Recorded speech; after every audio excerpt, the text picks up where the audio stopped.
Bonsoir. Nous voici au terme de ces 3 journées d'espérance. Après commencera le début de la vraie vie, lundi matin. Elle me retiendra pas mal de choses, j'imagine, de tout ce qui s'est dit. Ça change un peu la vie de temps en temps d'entendre tout ce qu'on a entendu, je trouve. Ça continuera pendant plusieurs semaines et plusieurs mois à revenir de manière épisodique. De temps en temps, on repensera à ce qu'a dit une telle ou un tel. Ça dure plus longtemps qu'on croit, les rencontres auxquelles on assiste. Alors, pour achever ces rencontres, ce soir, nous avons fait appel à quelqu'un qui consacre ses journées à étudier ce qui se passe en France, dans notre pays et ailleurs, à rassembler tous les éléments qui sont possibles, de telle sorte et de manière suffisante pour pouvoir conseiller les plus grandes entreprises sur les décisions à prendre en fonction de ce que l'on prévoit des événements à venir. C'est-à-dire que c'est une fonction les plus délicates qui soit, puisque on prend la responsabilité. Évidemment, c'est les patrons des groupes qui prennent la dernière responsabilité d'appuyer. Mais il est évident, comme pour beaucoup d'autres professions, que ces décisions ne sont pas prises seules et que c'est entouré d'études qui expliquent quelles sont les possibilités ou les impossibilités de telle ou telle solution et qui demandent à diriger ces efforts dans telle ou telle direction. Autant dire que les gens qui font confiance à ces conseillers, il faut que cette confiance soit méritée. Si le conseiller n'est pas bon, on change de conseiller. Donc on est sous le contrôle absolu et journalier des résultats. Et donc c'est un des métiers les plus... Les gens ne connaissent pas bien peut-être, mais c'est un des métiers les plus compliqués qui soit. C'est vraiment un exercice d'intelligence et d'expérience. Et donc c'est à Nicolas Bouzou que l'on va demander de nous faire, si vous voulez, les conseils qu'il donnerait aux gens qui ont envie d'avoir de l'espérance. Et surtout, qui sera capable de nous dire mieux que d'autres, en tout cas, même si le but est absolument impossible à atteindre, c'est-à-dire savoir exactement ce qui va se passer, mais qui a l'expérience depuis plusieurs années, puisqu'il a fondé cette entreprise de conseil, voilà, ce qu'il a vu, ce qu'il a expérimenté, et qui a donné assez de résultats pour que beaucoup de gens lui fassent confiance. C'est un interlocuteur régulier des dirigeants politiques de notre pays. C'est pour vous dire que ces constatations vont assez loin dans la précision. Et donc c'est quelqu'un qui pourra nous dire, pour ce qui concerne la France notamment, ce qui est logiquement dans le domaine du faisable, ou bien qui nous prendra plus longtemps. Voilà, on va accueillir Nicolas Bouzou.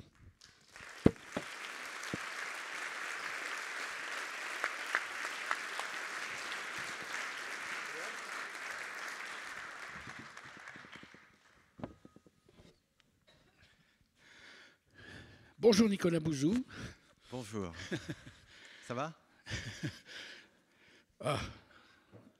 Vous qui conseillez tant de gens, on va vous demander des comptes. À vous aujourd'hui. Alors, je ris. Mais voilà.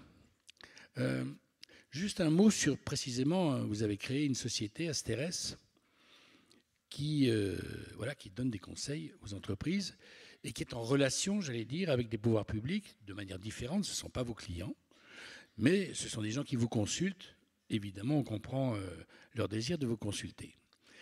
En quoi consiste exactement l'apport que vous pouvez donner aux entreprises qui vous demandent conseil et l'expérience que ça vous demande à vous, l'exigence qui est la vôtre pour pouvoir les conseiller? Déjà, ce que je voudrais vous dire, c'est que moi, j'ai toujours voulu participer au débat public depuis que je suis adolescent, donc j'ai toujours voulu faire ça, mais j'ai toujours considéré qu'il valait mieux philosopher sur quelque chose qu'on connaissait. C'est-à-dire qu'il fallait avoir un métier pour participer au débat public. Et c'est la raison pour laquelle j'ai créé très tôt, il y a quasiment 20 ans en réalité, une entreprise d'études et de conseil qui est très artisanale, hein, c'est 8 personnes, c'est tout petit, mais le fait de travailler pour des grandes entreprises sur des problématiques comme la transition énergétique, comme l'économie circulaire, comme les investissements qu'on doit réaliser dans un pays ou pas, l'implantation dans un pays étranger ou pas, travailler pour des laboratoires pharmaceutiques sur le prix d'un médicament, par exemple, ou la valeur d'un médicament.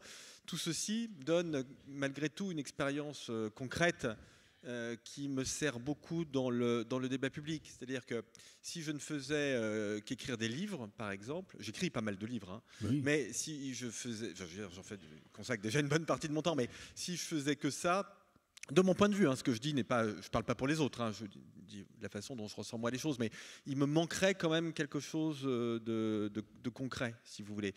Si je ne faisais que participer aux médias, bah, il me manquerait, me semble-t-il, de la matière sur laquelle m'appuyer et pouvoir m'exprimer.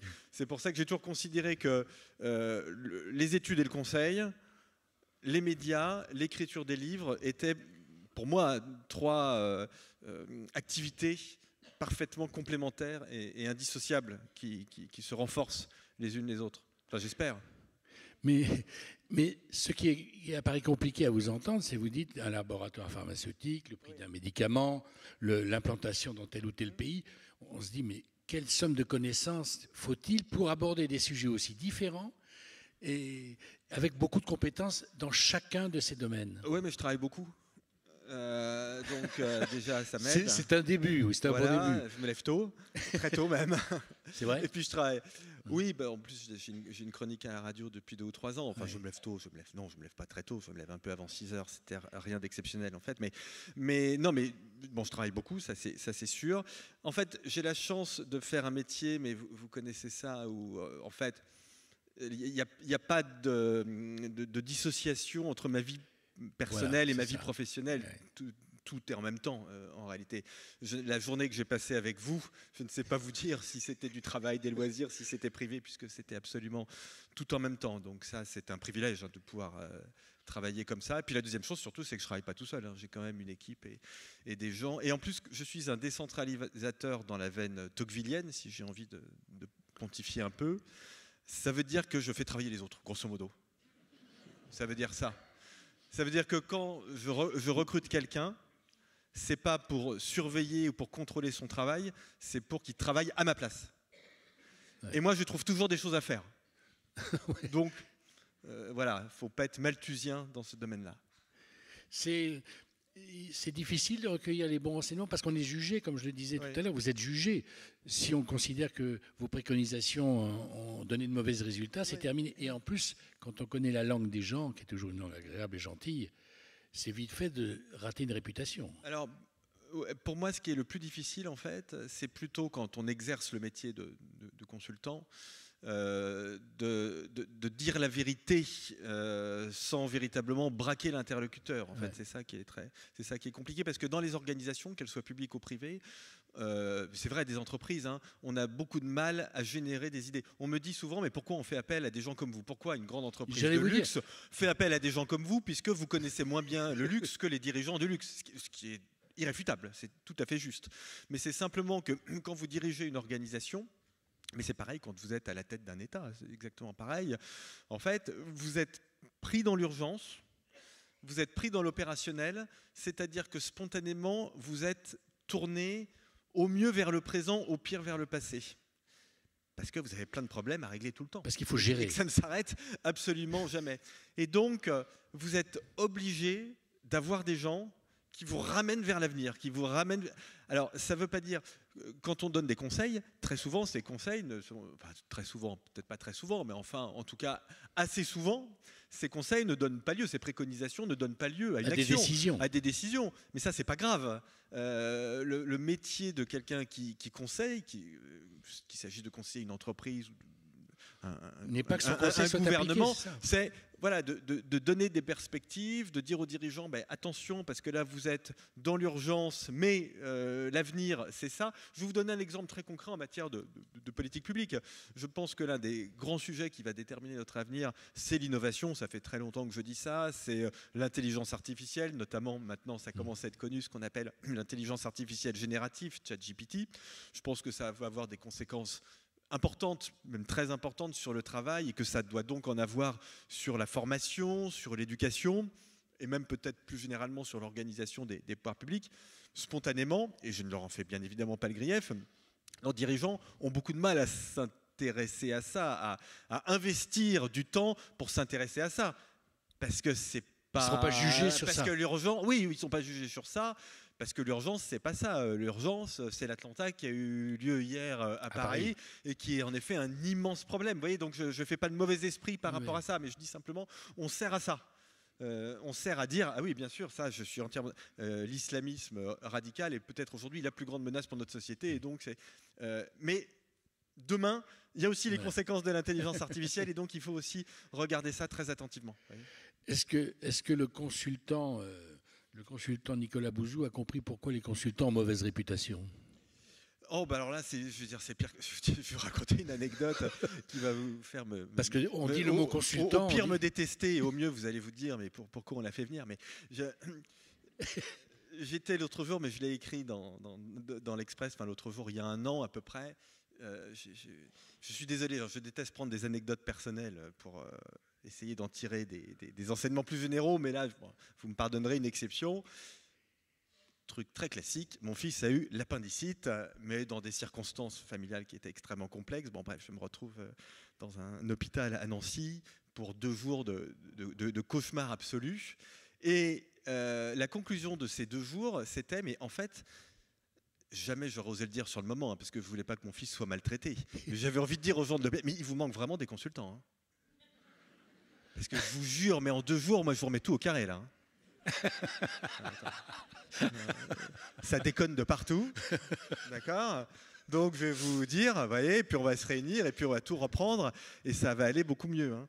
Donc, alors, en même temps, j'ai parfaitement conscience que là, on en rigole, mais c'est évidemment un discours qui n'est pas du tout audible, puisque, et notamment les personnels hospitaliers, et c'est pour ça que votre question m'y fait penser, ont plutôt l'impression que l'hôpital public est détruit par les consultants. Voilà, en réalité, donc je vois bien qu'on ne va pas être d'accord tout de suite. Mais, vous vous souvenez, McKinsey, etc. Oui, mais bon, non, je pense qu'il y a aussi un peu de jeu de rôle là-dedans, mais je pense qu'on a bien évidemment besoin de consultants. D'ailleurs, le conseil existe depuis très longtemps. Hein, vous savez, voilà, ça avait un autre nom. Une très vieille industrie qui existe depuis longtemps. Et donc, je pense que il faut des gens qui décident dans les organisations et que ce n'est pas les consultants qui décident, bien évidemment, mais qu'il y a un moment où nécessairement on a quand même besoin d'avoir un point de vue extérieur. Pas du tout parce que les gens qui dirigent ne sont pas intelligents, c'est évidemment pas ça, surtout en France, en plus où la classe dirigeante publique-privée est d'un niveau d'intelligence, d'honnêteté, de culture remarquable hein, quand on se compare par rapport aux autres pays. Mais voilà, il y a un moment où d'autant plus qu'on s'installe dans des fonctions de gouvernement public ou privé, et donc on a besoin de regards extérieurs. Et d'ailleurs, les plus grandes entreprises, vous prenez les plus grands dirigeants français, Bernard Arnault, François-Henri Pinault, Xavier Niel, ce sont des gens qui font appel à des regards extérieurs. Alors que ce sont d'immenses dirigeants. D'immenses dirigeants. Vous voyez, donc eux ont parfaitement conscience, compris bien sûr, du fait que pour réfléchir à l'avenir du luxe, parfois, c'est pas inintéressant de faire appel à quelqu'un qui a une vision globale, qui a une vision systémique. Et d'ailleurs, je fais partie de ceux qui pensent que le fait de développer une vision globale, systémique, dites-le à vos enfants parce que c'est très important, c'est quelque chose qui va avoir énormément de valeur ces prochaines années parce qu'on est dans un monde où tout interréagit. Si vous prenez par exemple les liens entre l'économie et la géopolitique, qui est l'un de mes grands sujets en ce moment, vous voyez bien que depuis la guerre, disons, la guerre en Ukraine, le rapport de force entre l'économie et la géopolitique s'est inversé. C'est-à-dire que depuis la Deuxième Guerre mondiale, au fond, l'économie dominait la géopolitique. Et donc, les spécialistes de géopolitique devaient avoir au moins des notions d'économie. Et on voit que ça s'est inversé. Aujourd'hui, l'économie est devenue la variable d'ajustement de la géopolitique. Les prix de matières premières dépendent beaucoup de la géopolitique. Et donc, quand on fait mon métier, on est obligé d'investir, j'ai écouté avec passion Bruno Tertrais, on est obligé d'investir lourdement dans la compétence géopolitique. Mais je pourrais vous dire aussi que, j'écoutais aussi Aurélie Jean, évidemment, il faut aussi investir dans les compétences technologiques. Et puis il faut avoir aussi des notions de climat. Vous voyez, donc, on est obligé d'avoir une vision systémique. Ce que je dis là est vrai pour mon métier, c'est vrai pour vous aussi, c'est vrai quand on fait de la politique, mais c'est vrai un peu partout. Donc, et en plus, la technologie ne sait pas faire ça. La technologie, elle est précise. La technologie, elle sait compartimenter, résoudre un problème concret. Elle sait vous emmener d'un point A à un point B. L'humain, lui, il sait avoir une vision globale des choses. Et donc, dites bien à vos enfants, c'est très important. Je parlais tout à l'heure des liens entre l'éducation et la technologie. Dites bien à vos enfants qu'il faut avoir un métier, il faut savoir faire quelque chose. Mais en même temps, il faut développer une vision globale du monde parce que c'est difficile, parce que c'est rare, parce que la technologie ne sait pas faire. Et donc, c'est ça, je pense, ce qui sera de plus en plus valorisé ces prochaines années. Est-ce que donc vous avez une explication à ce qui est un phénomène assez incroyable, qui est, d'ailleurs on en parlait hier avec le philosophe Roger Paul Droit et Monique Atlan, lorsqu'il y a eu un sondage l'an dernier sur le pessimisme des Français, il était plus accentué que des pays en guerre, que l'opinion publique de pays en guerre. Ça paraît complètement invraisemblable. Est-ce que vous avez trouvé une explication à ce pessimisme invraisemblable des Français? Je me dis bien le pessimisme collectif. Oui. Parce que quand on leur demande pour vous, pour moi ça va aller, il n'y a pas de problème. Mais collectivement, on ne voit que des nuages sombres. Bon, alors déjà, c'est quelque chose qui n'est pas nouveau, parce qu'en France, en fait, ça fait 20 ans que tous les sondages montrent à la fois qu'on est plus pessimiste qu'ailleurs, mais aussi, vous avez tout à fait raison, que le pessimisme concernant le pays est beaucoup plus important que le pessimisme des gens à titre individuel, sur leur situation personnelle, même si, même là, en fait, ça commence un peu à se dégrader.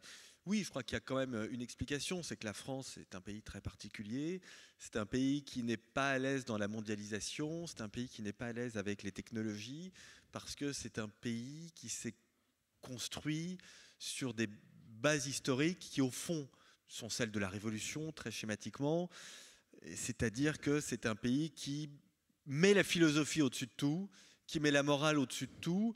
Au fond, l'architecture française, l'architecture, on le voit bien dans le débat public, mais je vous dis que ça vient de Robespierre, enfin, ça vient de la Révolution. C'est tout en haut, vous avez la morale qui domine la politique, qui domine l'économie et la société civile. Et donc, quand vous avez des problèmes qui sont ou des inquiétudes qui sont des inquiétudes d'ordre économique, d'ordre technologique, le pays est mal à l'aise parce qu'il a le sentiment que son destin lui échappe. On le voit bien avec l'intelligence artificielle. L'intelligence artificielle, quand on regarde le ressenti des gens, là aussi, il est très négatif en France. Enfin, c'est l'inquiétude qui domine. Je pense que c'est faux. Je pense que c'est une erreur. Je pense au contraire que l'intelligence artificielle est un magnifique outil. Peut-être on en reparlera pour résoudre un certain nombre de défis qui se posent à nous. Mais en tout cas, quand on vous interroge, le sentiment qui prédomine est un sentiment négatif parce que l'une des explications, c'est que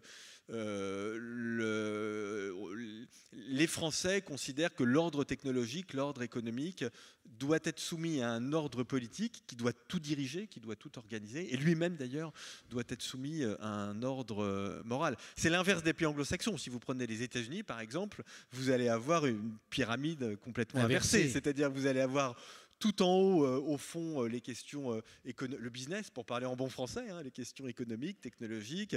Vous aurez en dessous la politique et puis les questions morales qui sont des questions individuelles qui existent, bien sûr, un sentiment religieux qui est très développé, plus qu'en France d'ailleurs, mais qui sont des sujets d'ordre individuel. Après, je pense aussi qu'il y a quelque chose de spécifique à notre débat public en France, c'est que c'est un débat public qui plombe tout le temps l'ambiance. Parce que ça ne va jamais. Parce que la France a développé une spécificité qui fait notre charme, mais qui est le monde intellectuel, qui n'existe pas dans les pays anglo-saxons, dans le débat public. C'est vrai, il n'y a pas de... Moi, je critique le débat public en France, mais dans les pays anglo-saxons, j'existerais pas, parce que le genre d'énergumène que je représente n'existe pas aux États-Unis, où au fond, il n'y a pas de débat public. Il y a quelques éditorialistes qui parlent du procès de Johnny Depp et d'Amber Heard, quoi. Mais voilà. Et puis, le débat technique sur les questions économiques, c'est un débat d'universitaire, au fond. Vous voyez, mais vous n'avez pas ce genre certains d'entre vous regardent une émission comme C'est dans l'air, c'est très français. Ça n'existe pas. Ça n'existe pas ailleurs. Non, ça n'existe pas aux États-Unis. Alors, là, l'exemple d'ailleurs de C'est dans l'air ne vaut pas pour ce que je vais dire, parce que c'est une formidable émission, mais on a quand même ce débat public donc, qui est dominé par des figures intellectuelles qui sont pas toujours techniciennes. Moi, je vous disais que j'essayais de me différencier en ayant un métier. Et au fond, qui versent tout le temps dans une critique. Alors Raymond Aron avait très bien montré ça hein, dans l'opium des intellectuels. Critique du pouvoir, toujours, tout le temps. Moi, il m'arrive de dire, un truc de fou, hein, mais que parfois, des décisions dans le domaine économique, par exemple, qui ont été prises ces 6 dernières années, ne me semblent pas complètement idiotes. Ça a pu m'arriver.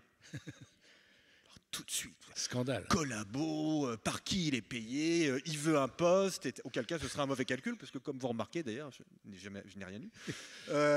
Non, mais donc voilà, dès que vous nuancez les choses dans un domaine un tout petit peu positif, là, hop, tout le monde vous tombe dessus. Qu'est-ce que ça cache? C'est pas possible. Donc, vous devez être contre le gouvernement.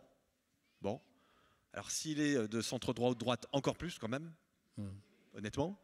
Vous devez être contre tout ce qui, de près ou de loin, s'apparente au monde anglo-saxon. Voilà.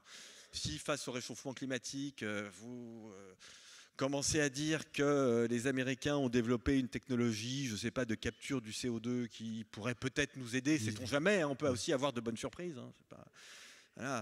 Alors là, pareil, tout le monde vous monte dessus, tout le monde vous tombe dessus, hein, évidemment. Et puis vous avez quand même une mentalité anticapitaliste aussi, qui est très développée dans notre pays. Et là, Aron l'explique très bien aussi, hein, grosso modo, c'est la pensée sartrienne et ses enfants qui est toujours très présente, alors qui est très brillante, hein, qui est très agréable, parce que ça fait des débats aussi qui sont très intéressants, très animés, puis très intéressants, et puis d'excellent niveau. Hein. Le débat public en France, c'est passionnant, hein, et c'est de très haut niveau, mais globalement, ça ne va pas, quoi. Voilà, en tout cas, ce qu'il faut en retenir, c'est que ça ne va jamais, qu'il y a toujours des problèmes et que les problèmes sont de pire en pire. Ouais. Voilà.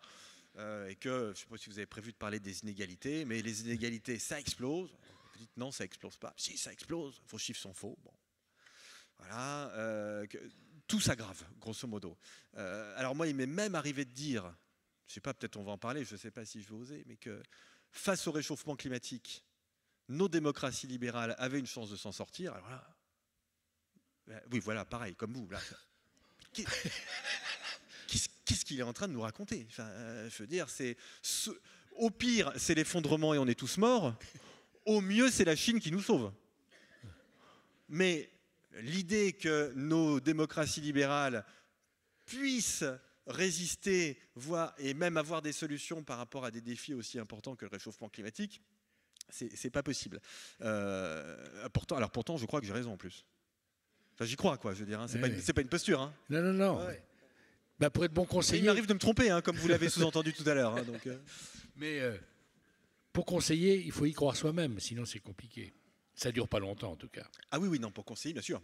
Il faut croire à ce qu'on dit. Il faut avoir des analyses. Bah oui, quand même. Ah bah, bien sûr, parce que ce qui est très difficile aussi, c'est de faire passer les idées. C'est pas simplement d'avoir un diagnostic qu'on pense juste. C'est bien évidemment de faire de la pédagogie et de convaincre et de développer.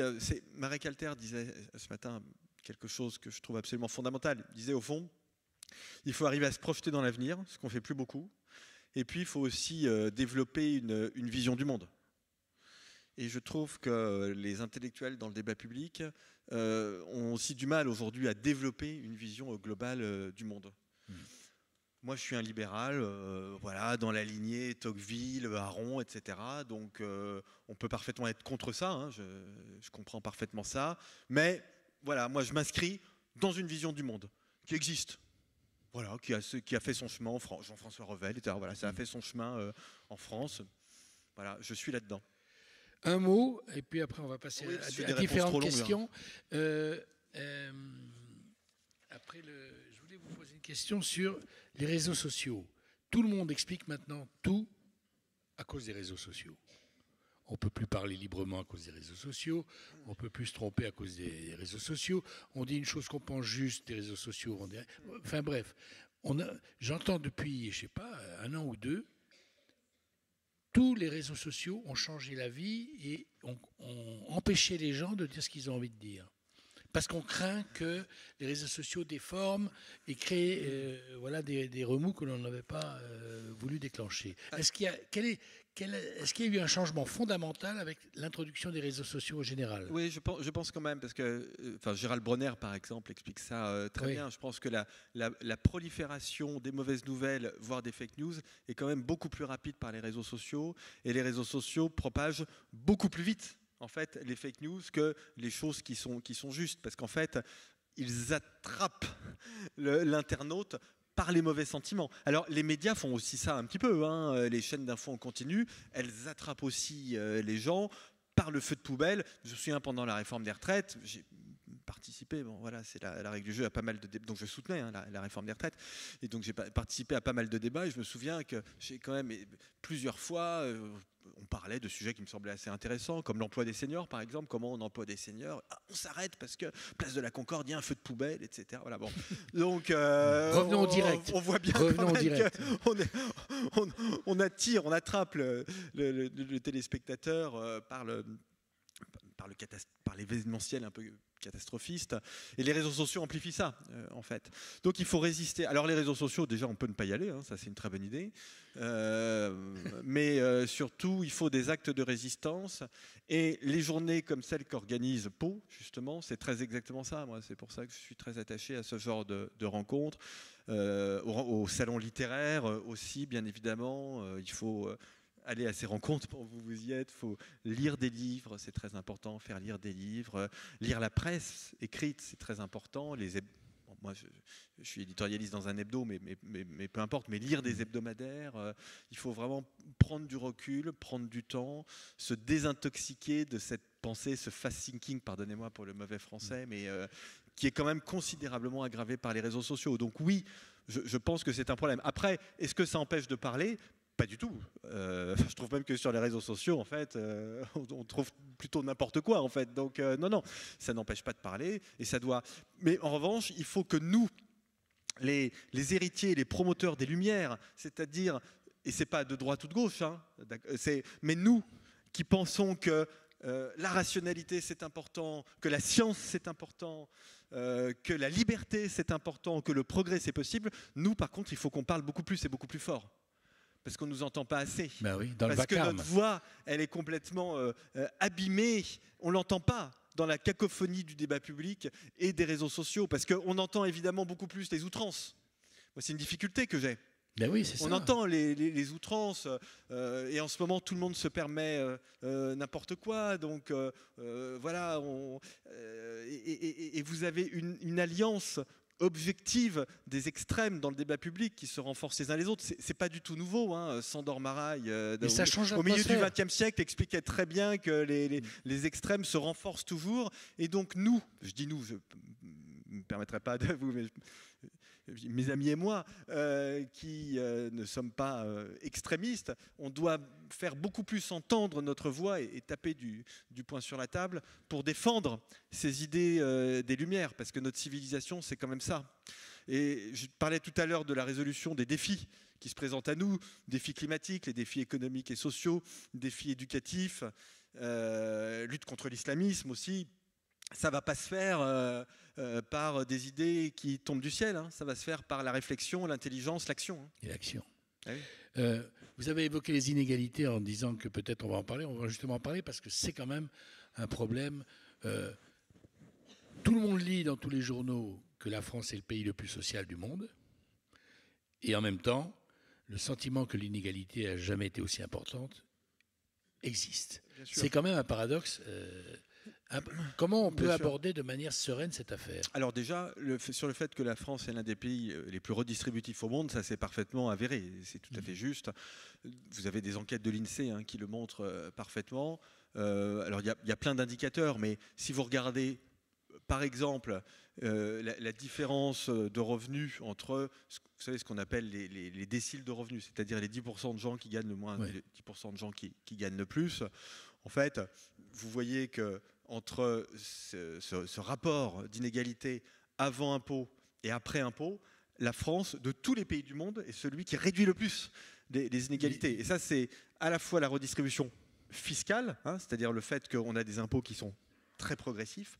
Alors, peut-être que pour 50 ou 100 des personnes les plus riches, il y a des niches ou des mécanismes d'optimisation qui font que ce n'est pas complètement progressif tout au bout. Mais grosso modo, on a un système qui est très progressif au niveau des impôts, mais il est aussi très progressif au niveau des aides. Sociales. Des aides sociales. Donc en fait, il y a une double progressivité qui font que notre système est incroyablement redistributif. Et d'ailleurs, ça marche plutôt bien parce que quand vous voyez le taux de pauvreté, par exemple, en France, alors c'est toujours trop élevé, hein, le taux de pauvreté, mais il est quand même plutôt plus faible qu'ailleurs. En revanche, là où notre système dysfonctionne, c'est dans ce qu'on appelait autrefois l'ascenseur social, enfin une expression que moi j'ai jamais aimée parce que je pense que justement c'est pas l'ascenseur, c'est plutôt l'escalier en fait. Mais parce qu'il suffit pas de se mettre dans un truc et ça monte tout seul.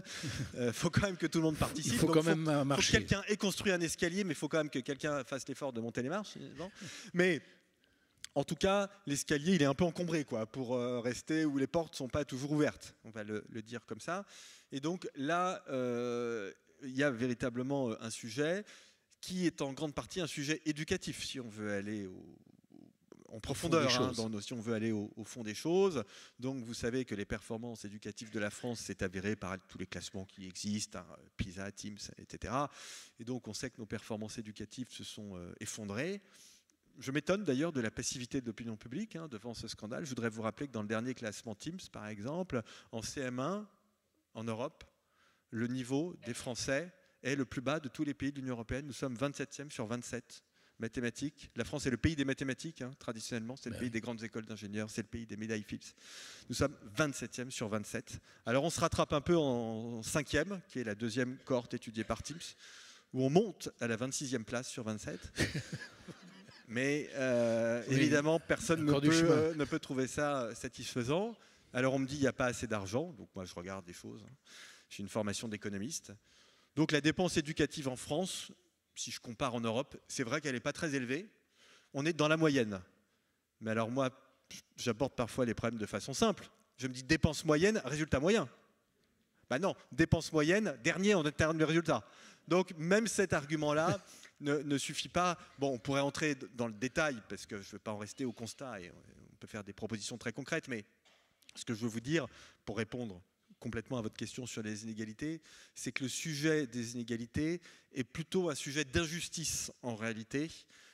La justice ne s'identifiant pas à l'égalité. Vous pouvez avoir, si je ne sais pas combien on est dans la salle, on est 600, si on fait la somme de nos revenus et qu'on redivise en 600 et qu'on donne une part égale à chacun, c'est parfaitement égal et parfaitement injuste. Donc il n'y a pas d'identité complète entre l'égalité et l'injustice. La justice, c'est de faire en sorte que chacun de vos enfants ou de vos petits-enfants ait une possibilité d'avoir le revenu le plus élevé. Ouais, c'est ça. Voilà, ça. Et là, ça ne va pas en France. Notamment pour cette raison qui est liée au dysfonctionnement de notre système d'éducation. Alors après, pour rester fidèle à ma promesse du début de notre conversation, on est dans une situation qui n'est pas bonne, mais qui n'est pas non plus catastrophique. C'est-à-dire que je disais que l'escalier social en France est encombré, la porte est parfois fermée, mais enfin, vous avez quand même pas mal de gens qui le montent. Et là encore, les études de l'INSEE le montrent. Vous avez, je crois, de mémoire, 15% des enfants dont les parents sont dans le premier décile et ils terminent dans le décile le plus élevé. Donc vous avez quand même 15% des gens, et ils se retroussent les manches et ils y arrivent bien. Donc c'est possible dans notre pays.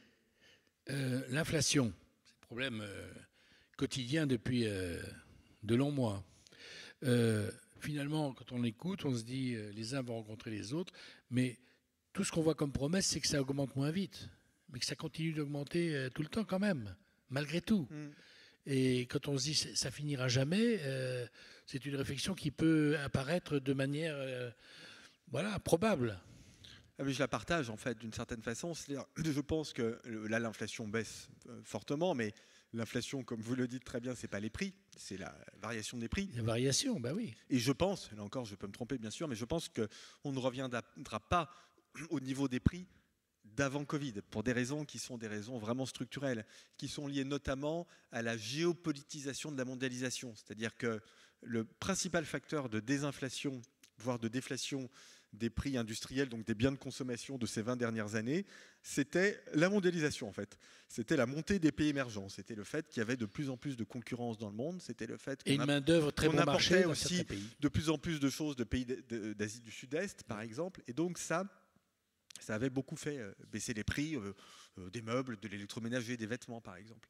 Ce phénomène-là, il est quand même très largement enrayé. Bon, déjà parce que les coûts de main-d'œuvre en Chine, par exemple, enfin sur la côte, en tout cas chinoise, ces coûts de main-d'œuvre, les salaires ont beaucoup augmenté, parce que les normes se sont considérablement renforcées, mais aussi tout simplement parce que cette géopolitisation de la mondialisation nous conduit à quelque chose qui est très important, qui, à mon avis, va faire notre avenir, ces 20 ou 30 prochaines années.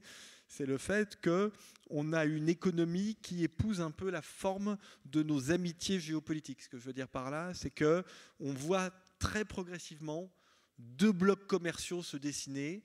Le bloc commercial des démocraties libérales, donc Occident, Japon, Corée, etc., et le bloc commercial des dictatures ou des démocraties illibérales, Chine, Russie, Turquie, etc. C'est très progressif, hein, ça ne se fait pas en 4 jours, hein, ce que je suis en train de décrire. Mais donc, ce facteur d'hypermondialisation qui avait fait baisser les prix, je pense qu'il n'existe plus pour assez longtemps. Et donc, on aura des prix structurellement plus élevés que c'était le cas auparavant. Ce qui veut dire que notre grand sujet de pouvoir d'achat, c'est aujourd'hui une question de salaire.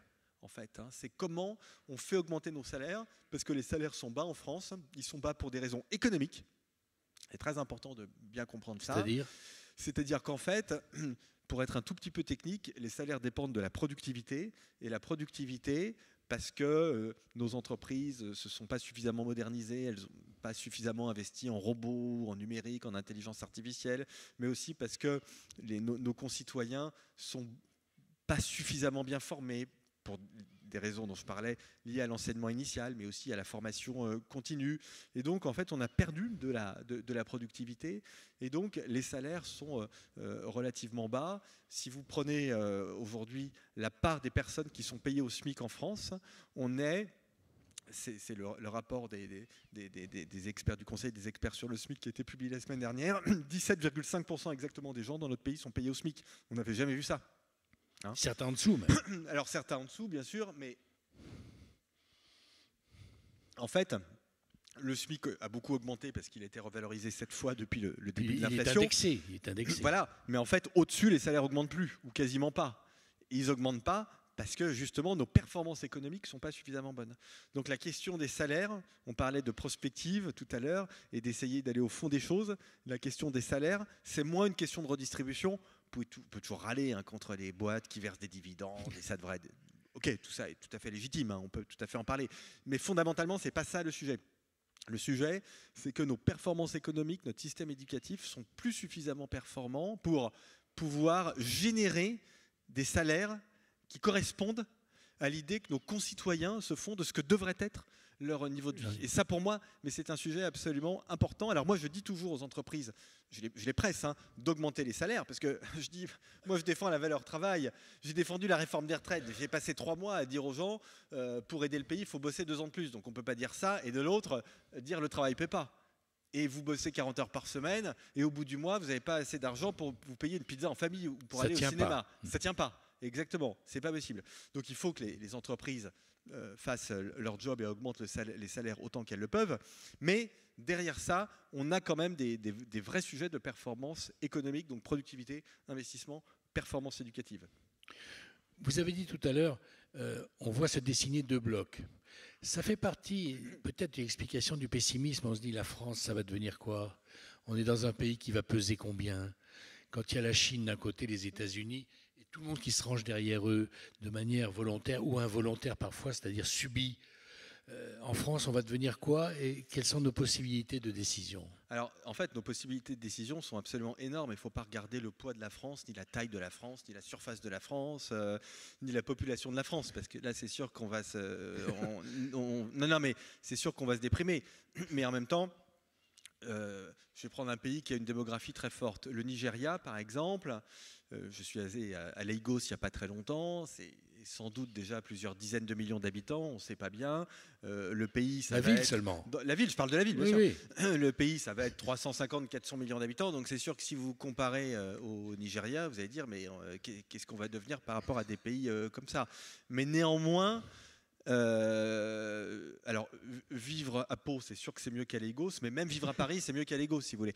Donc, il n'y a pas que des questions quantitatives. Et donc, la vraie question qui nous est posée en Occident, et en particulier en France, c'est la question de la maîtrise de la technologie, de la maîtrise des sciences, de la maîtrise des technologies, de l'innovation, de notre capacité à nous protéger, à dégager suffisamment de ressources, c'est-à-dire suffisamment de croissance pour investir dans le domaine militaire, pour financer, pour investir et pour financer la transition énergétique. Et donc tous ces sujets sont en réalité parfaitement entre nos mains.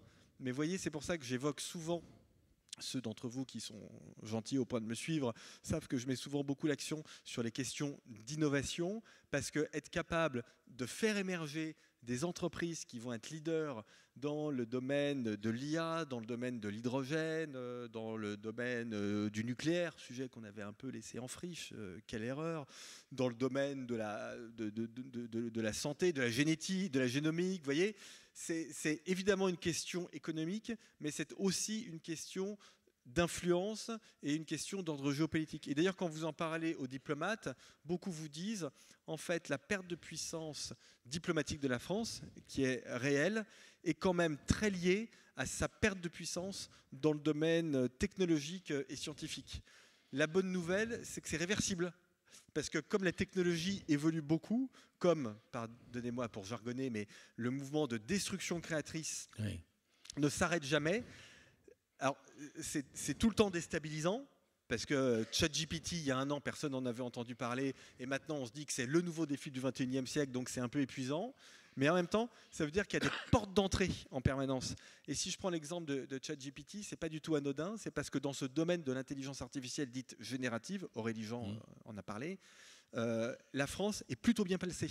Pour le coup. Alors là, on a peut-être une chance, vous voyez, d'être vraiment un pays acteur très important dans cette nouvelle partie de la révolution industrielle. Vous voyez, donc, il faut vraiment voir les choses comme ça. Et donc, la question de l'innovation, je vous disais tout à l'heure qu'il fallait avoir une vision du monde. La question de l'innovation n'est pas simplement une question d'ordre scientifique ou d'ordre économique, c'est aussi une question d'ordre géopolitique. Et donc, cette influence, on peut partement l'avoir. Encore faut-il pour ça. Mais ça ne se fait pas en se laissant aller, ça ne se fait pas par la décroissance, ça ne se fait pas en pleurant, en pleurnichant en permanence, ça se fait en se retroussant les manches, en bossant et en étant intelligent. Il faut une bonne école pour ça. La mauvaise nouvelle, c'est ce que vous nous avez dit sur l'école. Oui, bien sûr, oui, c'est pour ça que je vous disais, c'est le sujet numéro 1. C'est sûr que l'école, on peut en parler 2 minutes, hein, mais si vous voulez, à chaque fois qu'on a terminé les concours de recrutement des enseignants, il manque combien? Il y a 4000 postes vacants. Alors le ministre dit, je comprends, hein, je serais sans doute comme lui, il dit il ne faut pas qu'il y ait de classe sans professeur, donc du coup on recrute des professeurs en 3 jours. Voilà. C'est pas leur faire insulte que de dire que fatalement dans le lot, il y en a qui sont pas, enfin, le niveau est pas parfaitement homogène. Vraiment gentil. Donc non mais vous voyez, donc ça c'est un sujet. Vous voyez, quand on parle de choses importantes, de politique importante, la question du recrutement des enseignants, de la valorisation financière des enseignants, de la valorisation non financière, parce qu'il ne faut jamais oublier ça. Pour moi, les enseignants, c'est la pièce maîtresse aujourd'hui de la société en matière de savoir, en matière d'autorité. Moi, je pense que la verticalité, c'est quelque chose qui compte aussi. Et je ne mets pas au même niveau un élève et un prof. Je suis désolé, hein, mais je considère que c'est différent et que les sachants et les apprenants, ce n'est pas la même chose et que ce n'est pas le même rapport hiérarchique et qu'il faut parfaitement assumer ça. Donc, parce que ce problème de l'éducation, c'est pas simplement un problème abstrait comme ça, ah là là, le niveau baisse, etc. Non, non, on le paye. Cash. Et quand je dis on le paye cash, c'est maintenant presque à prendre au sens premier. C'est-à-dire que la dégringolade du niveau en mathématiques, ça veut dire qu'on a moins d'ingénieurs ou des ingénieurs moins bons et donc qui sont moins payés et qu'on doit faire venir des ingénieurs de l'étranger. Et en plus, alors après, ça fait des débats en France parce que des débats comme on a en ce moment à l'Assemblée nationale, qui est un bon débat d'ailleurs, mais sur l'immigration du travail, comment on fait, pourquoi on est obligé de faire venir des étrangers, pourquoi les Français prennent pas. Vous voyez, donc c'est un sujet absolument fondamental. Mais il y a des réponses. Et de toute façon, l'avantage de la France, c'est pour ça que c'est quand même un pays qui est, qui à mon avis peut-être promis un immense avenir. C'est pas la seule raison, mais c'est que beaucoup de nos problèmes. Un immense avenir. La France. Ah bah oui, bien sûr. Non, mais la France. Je voulais être certain d'avoir bien entendu. Alors, pour deux raisons. J'ai deux arguments. J'ai un argument d'ordre pratique et un argument d'ordre historique. L'argument d'ordre pratique, c'est que les problèmes de la France aujourd'hui, problèmes d'éducation, d'organisation de l'État, problèmes de compétitivité, sont quand même des problèmes qu'on sait résoudre, qu'on peut résoudre. C'est un peu des problèmes de nature technique et on sait les résoudre. Pas tous, hein.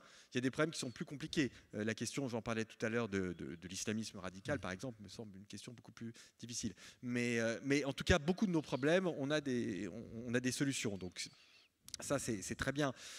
Ce que je dis là, j'enfonce pas une porte ouverte, hein, parce que la Grèce, il y a 10 ans, quand il y a eu la crise en Grèce et qu'on s'est rendu compte que tout l'État, par exemple, une grande partie de l'État grec était corrompu, etc.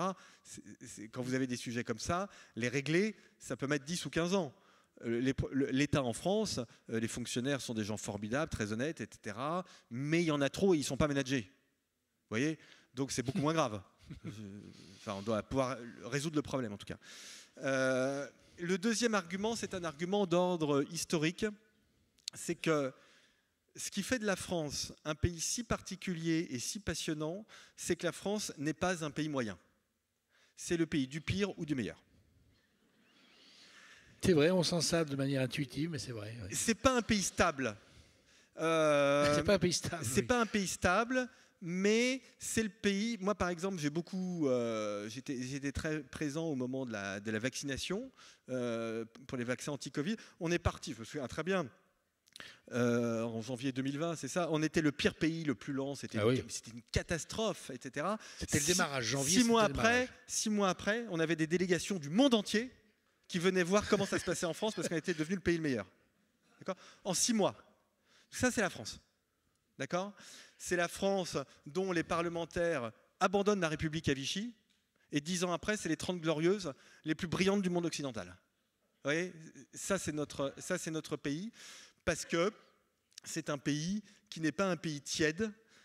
Et comme ce n'est pas un pays tiède, d'ailleurs, on le voit bien quand on fait des réformes, même simples. Je redis un mot pour le plaisir de la discussion. La réforme des retraites, très intéressant.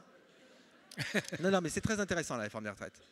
La réforme des retraites en France, c'est pas la réforme des retraites en Autriche ou aux Pays-Bas. Enfin, je dis c'est pas la réforme des retraites, si, parce que c'est la même. Mais vous avez vu, chez nous, on la fait pas de la même façon. Ouais. C'est plus viril. On la reçoit pas de la même façon. C'est plus extériorisé. Mais ce qui est intéressant, c'est que finalement, on a la même, grosso modo. Donc, on y est arrivé. On l'a faite. Alors c'est un climat d'hystérie, évidemment, qui, là encore, pénible sur le moment, mais qui fait notre charme. Mais je pense que la France est un pays qui a besoin d'avoir des projets grandioses pour canaliser son énergie. Et donc, ça n'est pas un pays moyen. Et donc, il lui faut tout le temps des choses qui lui permettent d'aller de l'avant. Et c'est la raison pour laquelle j'ai beaucoup d'espoir. Et je pense qu'on peut se mobiliser autour du chantier éducatif, qu'on peut se mobiliser autour du chantier de la réforme de l'État. Parce que l'État, moi je suis un libéral. Et pour un libéral, l'État, c'est ce qui est le plus important. Comme on veut un État qui, justement, fasse très bien ce qui est très important, c'est ça être libéral. Ça veut dire qu'on a justement une très haute considération pour l'État. Et aujourd'hui, ça ne fonctionne pas comme ça. L'État fait énormément de choses, et parfois de façon moyenne, parce que les moyens sont trop dispersés. Donc, oui, donc je suis très confiant. Quant à l'avenir de la France, je n'en sais rien, mais quant à notre capacité, en tout cas, à avoir un avenir brillant, ça, je sais que c'est tout à fait possible. Et regardez, 2 mots. Et là, je vais prendre un pari, et vous pourrez me le reprocher, parce que je vais m'engager sur quelque chose de concret. Mais avant de m'engager sur quelque chose de concret, Notre-Dame. ça me touche beaucoup parce que ma femme est vitrailliste et elle a été sur le chantier de Notre-Dame. Mais c'est extraordinaire. Personne dans le monde ne pouvait penser qu'aussi rapidement on allait refaire de cette cathédrale. La cathédrale ne sera jamais aussi, va être plus belle qu'elle ne l'a jamais été. Ça a été absolument extraordinaire. Tous les gens se sont mobilisés, y compris financièrement, y compris avec de l'argent privé. Donc là, je peux vous dire vraiment que j'ai la chance de voyager, mais la France montre au monde ce qu'elle a de meilleur. Deuxième truc, et là je m'engage. Je pense que les Jeux Olympiques en France, ça va être extraordinaire. Je pense. Parce qu'on est tellement en train de s'auto-dénigrer. On est tellement en train de dire que rien ne va fonctionner. Tous les jours. Les transports, les rats, la saleté, l'insécurité, etc. Et comme on s'humilie en permanence, je suis très confiant. Et je pense que ça va être formidable. Mais je prends un risque là. Vous qui avez dit, sous-entendu que les consultants se trompaient souvent, là je prends un risque. Ouais, et puis c'est pas n'importe lequel, parce qu'il y a de nombreux témoins. Vous n'êtes pas simplement avec un dirigeant d'entreprise. Un dernier mot. Il se trouve, le hasard de la vie a fait que nous avons eu un débat ensemble, il y a 3 ans, je pense, à Arcachon. Votre fils, qui avait à l'époque 13 ou 14 ans, je ne me souviens plus. Alors c'était il y a plus de 3 ans. Était dans la salle. Et quelqu'un a posé une question, je ne sais pas quoi. Et la question était du genre, pour un jeune aujourd'hui, c'est dur. Hein. Franchement, on comprend que toutes les périodes précédentes, ils aient eu un horizon, qu'ils puissent penser à leur avenir, mais maintenant tout est noir, tout est impossible, etc. Être jeune aujourd'hui, ça n'a jamais été pire qu'en 2020, puisque c'était en 2020. Et vous avez pris une colère devant votre fils. Vous avez dit, non mais qu'est-ce que c'est que cette connerie? Qu'est-ce que c'est que cette idée qu'on puisse penser une chose pareille? Je maintiens. Hein. Non, déjà, bon, j'aime pas ce discours pour des raisons de forme, parce que je pense que ce qu'on demande aux adultes, c'est pas de dire aux jeunes que le monde dans lequel ils vivent est pire que celui d'avant. Enfin, je trouve que ça, pour le coup, c'est un comportement enfantin et pas adulte. Mais sur le fond, déjà, on pourrait prendre une frise ici, hein, depuis ces 1000 dernières années, on met le doigt vraiment au hasard, à l'aveugle, je vous trouve autant de problèmes qu'aujourd'hui. Hein. Donc ça, c'est à mon avis, j'en trouve plutôt plus qu'aujourd'hui. Hein. C'est la base. Ça, c'est la base. Après, ce que je voudrais vous dire, c'est que je suis parfaitement lucide quant au problème. Vous croyez qu'on ne voit pas le réchauffement climatique? Vous croyez que je ne vois pas le Hamas? Vous croyez que je ne vois pas Poutine? Je vois parfaitement les trois. Hein.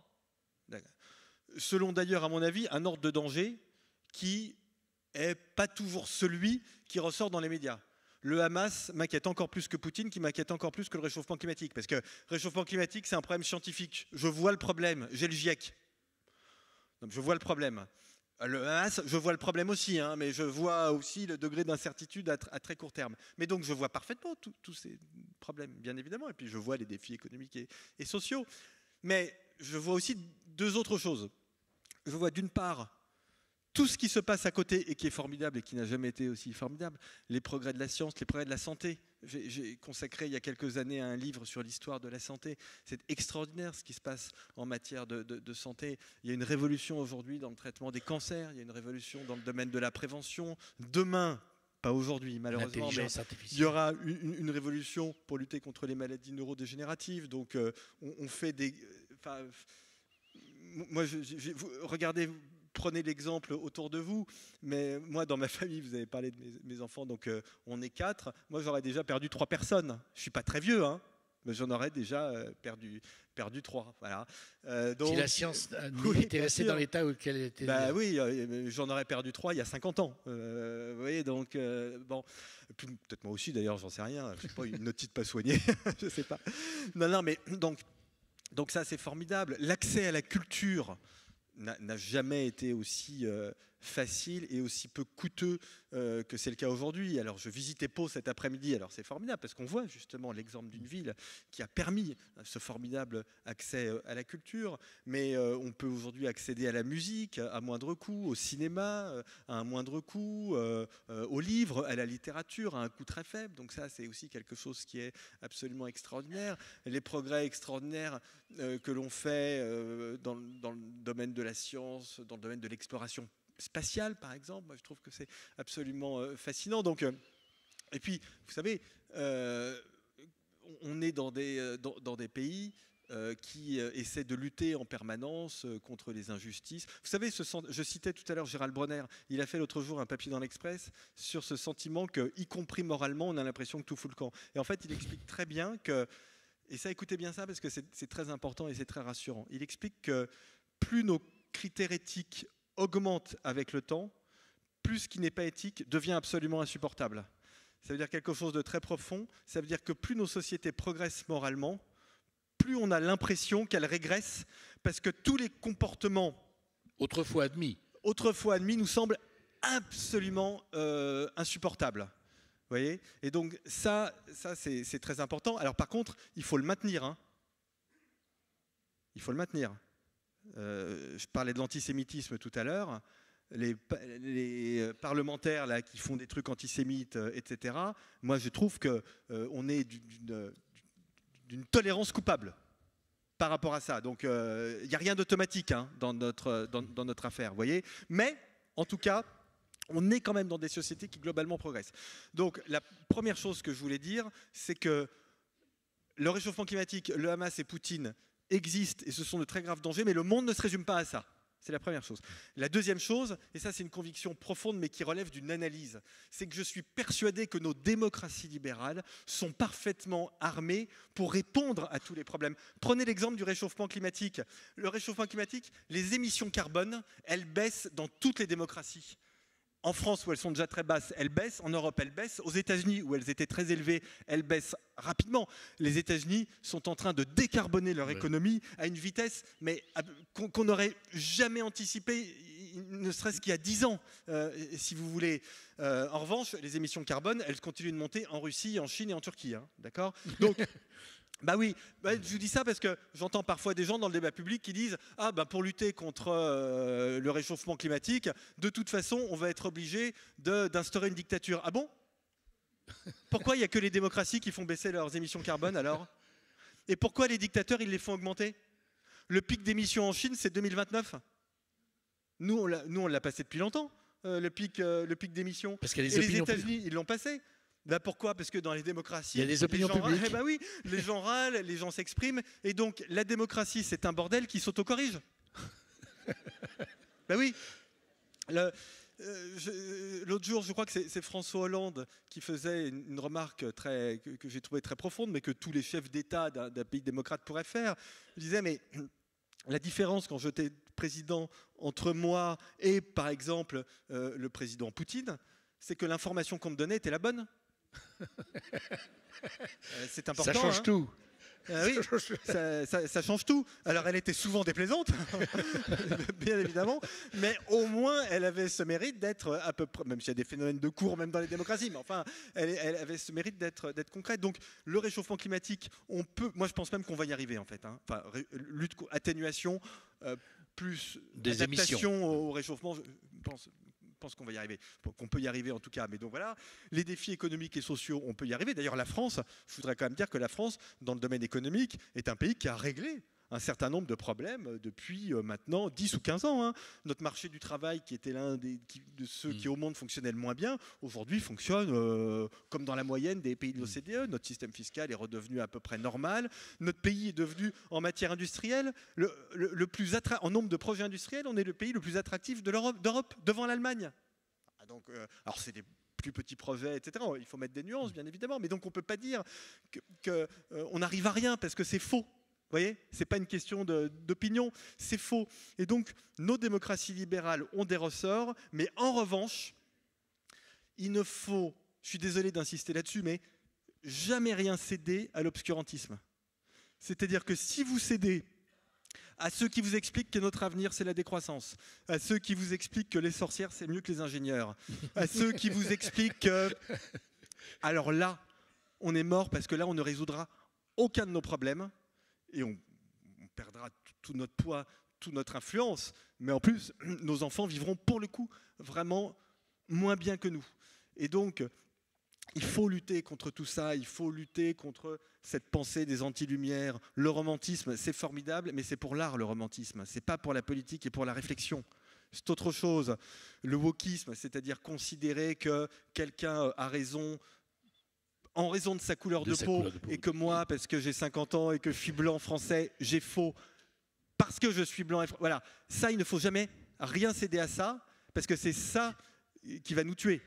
Vous voyez ? Mais en revanche, si on fait vivre, et c'est notre tradition en plus, si on fait vivre cette tradition des Lumières, si on l'actualise, et si elle nous aide à nous projeter dans le futur, alors oui, je suis absolument persuadé que l'avenir de la France, c'est vraiment d'un pays prospère et d'un très grand pays qui sera le meilleur endroit au monde pour vivre, en fait.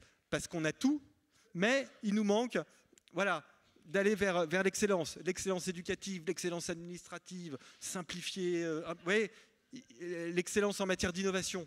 Il nous manque ça. L'exigence. Mais si on a ça, la France, c'est le meilleur pays au monde pour y vivre. Hein. Et ben voilà le programme. Merci beaucoup.